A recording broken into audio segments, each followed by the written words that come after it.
Então, bem-vindos a esse Gota do Dharma. Estamos no nosso ciclo 3, a nossa segunda sessão sobre os fatores do despertar, os Bojjhangas. E hoje nós vamos falar sobre Dhammavichaya, a investigação dos fenômenos, nossa capacidade de investigar com curiosidade. Então, apenas para aqueles que não vieram no primeiro, a gente fez uma introdução do que são os 7 fatores, e foi um tema votado no nosso grupo. A gente tem um grupo de WhatsApp que troca sobre meditação, budismo Theravada, Insight Dialogue. Então, todos que quiserem fazer parte também são convidados, é só mandar uma mensagem aqui. E a ideia dos 7 fatores é que eles são um mapa, são um apoio, e eles estão presentes em vários ensinamentos do Buda. A gente poderia nomear os 7 fatores como os nutrientes, como os boosts, né, em inglês, que é aquilo que a gente toma para dar uma energia, né, para poder fazer alguma atividade física, né, mas que tem uma qualidade benéfica, não é algo como um excitante, né? É algo que tem uma qualidade de nutrir a terra para que aquele organismo possa crescer com saúde e principalmente vencer os obstáculos, né? No caso das plantas, a gente tem os parasitas, né? Os bichinhos, seria como se fosse algo orgânico que é colocado na terra para fazer com que essa planta tenha mais nutrientes para crescer e florescer ainda mais. Então, os 7 fatores, eles estão presentes no Satipatthana Sutta, né, que é o sutta onde o Buda descreve os 4 fundamentos da atenção plena, as 4 formas de meditação. Eles se relacionam com o nobre caminho óctuplo, como a gente falou, eles estão ligados a esses 8 passos do caminho, principalmente a área da concentração, porque quanto mais eu desperto esses fatores, os 7 fatores, mais eu consigo ter atenção plena e concentração. E sabedoria, eu consigo compreender a realidade de uma maneira mais clara. Eu consigo vipassana, né? Ver a realidade de uma forma completamente nova, ver realmente as coisas como elas são, ver as coisas de maneira especial. São as traduções para o termo vipassana. Então, tendo isso em mente e sabendo que esse ensinamento se costura com outros, a gente já entrou aqui no Atenção Plena, em Sati, falamos um pouquinho dessa capacidade de não se perder em distrações, de interromper esse fluxo quase que viciante de pensar no futuro, no passado, e ficar pulando de galho em galho e completamente alheio ao que está acontecendo agora. E a capacidade de olhar com atenção e se vincular a algo, né? Pode ser um objeto mental, uma sensação física, um ensinamento, mas essa relação de atenção gentil, não julgadora, sem um desejo de agarrar ou aversão. Então, é essa qualidade da atenção plena, por isso que ela é importante ser praticada, né? E a atenção plena é como um músculo, né? Muitos professores ensinam isso, quando a gente fortalece esse músculo, a gente pode usá-lo em todas as atividades do dia a dia. E eu brincaria que a atenção plena, para mim, ela tem essa qualidade feminina, né? Que o Analayo, o venerável Analayo, fala muito. Ela tem uma abertura, uma generosidade. E quando a gente pratica com frequência, né, alguém que pratica atenção plena quando come, quando está lavando uma louça, no dia a dia e também na prática formal, na escuta de outras pessoas, é como se a atenção plena fosse uma música que está sempre tocando no fundo, né? Ela está acessível. Então ela não é uma coisa que eu preciso, agora eu vou colocar atenção plena que eu vou comer, né? Naturalmente ela é convocada, ela está ali. Difícil no mundo, né? Esse mundo que corre, que acelera, que contrai, que nos gera medos, né, instabilidade, como cultivar a atenção plena nesse mundo. Ela é o primeiro, ela é a porta de entrada, né? E eu coloquei até um símbolo de uma corujinha lá, né? Porque a atenção plena ela tem um pouco esse olhar do corujinha, né? Ela tem esses olhos atentos e observadores e é como um vigia no alto da torre, como falamos, observando quem entra e sai do palácio. E ela vai dar, digamos, a ponte para que possa começar a surgir a capacidade de investigação.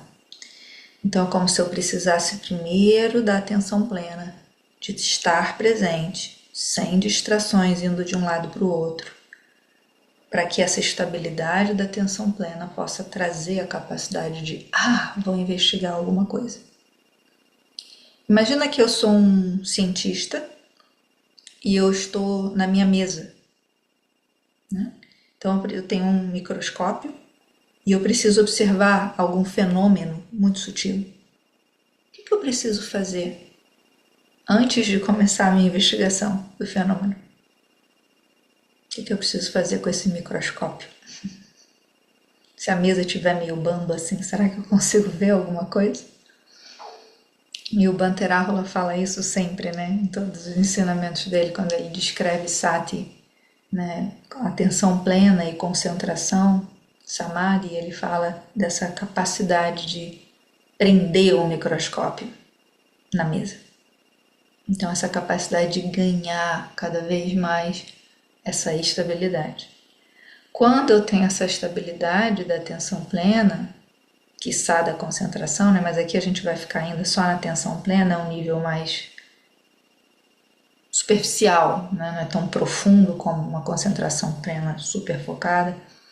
Eu posso começar a ligar a lupa, né? Eu coloquei lá o símbolo da lupa, que é essa curiosidade de investigar o que está acontecendo aqui.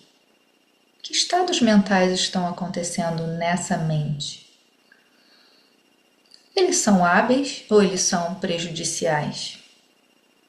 Eu estou sendo movida por estados de medo, aversão, culpa, comparação, inveja, sentimentos de vingança? Ou eu estou sendo movida por perdão, compaixão, abertura, um senso de não sei, conseguir ficar no não sei, doçura, meta? E é claro que a mente não vai estar sempre no agradável.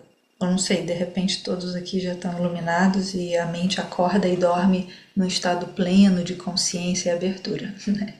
Eu ainda não. Então, tem momentos em que a gente sente coisas intensas. E Dhamma-vichaya é essa curiosidade que fala: olá, chegou alguma coisa nova aqui. Chegou uma emoção prejudicial, por exemplo, né? Como é que eu posso observar isso que está surgindo? É intenso? Sinto todos os meus músculos tensionar e minha mandíbula tensionar. Começaram pensamentos de vingança. Noto também um medo, porque eu tenho a memória de que essa pessoa já fez algo que eu não gostei. Então a gente começa a perceber a fabricação mental. A gente começa a perceber os sankaras, as impressões mentais, ou a gente chama de hábitos, né? Aquela tendência da mente que já foi aprendida há muito tempo. E ela opera na forma de padrões. Tudo bem até aqui a gente falar desses sankaras, essas impressões mentais? E a gente fala dessa maneira não como algo individual, meu, pessoal. Isso é humano. Isso tem a ver com coisas que são marcas na existência, né? E principalmente nesse sistema humano. Então a ideia de que a gente vai examinar sem pressa de tirar conclusões, né? E colocar sempre uma questão, né? Se a gente está falando do Dhamma, a gente vai ter sempre uma perguntinha sussurrando no nosso ouvido. Essa pergunta tem a ver com liberdade, que é o fim desse caminho das 4 novas verdades, né? É a terceira nova verdade. Isso me conduz ao despertar, à liberação, ou isso me leva a mais sofrimento? Isso me emaranha na linha e na rede do sofrimento, ou isso me solta, me libera? Então essa perguntinha é como se fosse o sussurro de Dhamma Vichaya, dessa Vichaya, investigação do Dhamma, dos fenômenos, das leis, de como os sistemas humanos, naturais, políticos, sociais, econômicos, né? Quando a gente fala de Dhamma, a gente está falando também de tudo que nos toca, né? Então eu vou convidar a gente a fazer algumas perguntas, né? E aí mais num campo individual, podendo realmente absorver essas perguntas, se quiser escrever também fica à vontade. Você tem investigado os seus próprios pensamentos? Você tem investigado a forma como você pensa? Olha que coisa interessante, né? Tem uma forma de pensar que se repete aí? Você tem investigado as emoções que surgem no teu processo, nas tuas relações? Tem alguma emoção que ela é muito frequente? Ela sempre está aparecendo e visitando ao longo do dia? Talvez o medo, apreensão, raiva, impaciência, tranquilidade, amor, apego, ciúme. Então a gente sabe que talvez tenham algumas que se repetem ou que são mais visitantes frequentes. A gente tem investigado elas ou a gente dá elas como é assim e pronto? Eu sou assim, né? Eu brinco que é a Gabriela, síndrome da Gabriela. Eu nasci assim, eu cresci assim, né? Será? E a gente vê a relação entre pensamentos e emoções? Consegue perceber se a forma como eu penso e vejo a realidade, interpreto a realidade nesses óculos que eu uso para olhar, será que eles também contribuem para essas emoções que me visitam? E aqui eu não estou dizendo que os fatores externos também causem em nós sofrimento e alegrias, né? Mas existe também essa lente que percebe, né? Como é que os meus olhos, ouvidos, olfato, todos esses sentidos, paladar, pele, tato e mente, como é que eles veem a realidade? E alguém que pratica meditação, eu acho que tem algo que me surgiu agora. Às vezes a gente imagina, né, uma pessoa sentada, pacífica, que medita 1 hora por dia, que não come carne, que, né, não vai pular o carnaval. A gente tem um monte de estereótipos do que é um meditador. Mas o que é de fato alguém que medita e que segue os ensinamentos do Buda, do Dhamma? E eu arriscaria dizer para vocês que se eu pudesse definir em uma frase, talvez seja alguém que investiga os próprios pensamentos, emoções, sentimentos e sensações físicas. Não sei se isso ressoa para vocês, se faz algum sentido. Em vez de ser alguém que atingiu estados profundos, é alguém que está no processo de investigar. Acho que é um pouco mais democrático, né? Essa definição de um yogi, um meditador, um budista. É alguém que tenta manter os 5 preceitos, né? Pelo menos na medida do impossível, né? Como diria. E a segunda pergunta é costumar se perguntar se os seus hábitos e as suas crenças estão realmente servindo para você trilhar o seu caminho de despertar. Os seus hábitos, aquilo que se repete todos os dias, ou várias vezes por semana, por mês. E as crenças, que são esses sistemas que a gente traz da nossa família, da nossa educação, da religião, da nossa comunidade ou do país onde a gente vive. Será que essas crenças elas estão me liberando ou elas estão me trazendo ainda mais sofrimento. Exemplo, crença sobre o que é uma pessoa talentosa, o que é uma pessoa bem-sucedida. Será que essa crença do que eu tenho de que quem é bem-sucedido faria, faz, conquistou isso, essa crença me ajuda? Ou me coloca num estado de comparação que me faz me sentir inferior? Minha crença sobre idade, sobre feminino, minha crença sobre finitude, né? Minha crença sobre solidão. Será que essas crenças elas são informadas por sistemas de informação, crenças, né, do senso comum, que não tem sabedoria e que eu acabo reproduzindo? E aí isso entra num campo mais da antropologia, né? Então eu paro por aqui, mas fico com gostinho de querer investigar mais. Será que a estrutura do que é mulher, do que é homem, né? Do gênero, do que é o que não é mulher e não é homem, será que isso também tem também crenças nossas de preconceito, né? E de exclusão, crenças sobre etnias, sobre racialidade, classes sociais, estados mentais, né? Crenças sobre quem tem questões mentais que não são considerados dentro de uma normalidade. Será que o jeito que eu olho para essas pessoas me gera mais sofrimento, menos sofrimento e sofrimento para elas também? Então esse fator ele é um pouco incômodo. Eu acho que a atenção plena é um pouco mais, né, leve, no sentido de ela não questiona tanto. Questiona se nós colocamos ou não atenção plena na nossa vida. Mas Dhamma Vichaya já é um pouco mais profundo.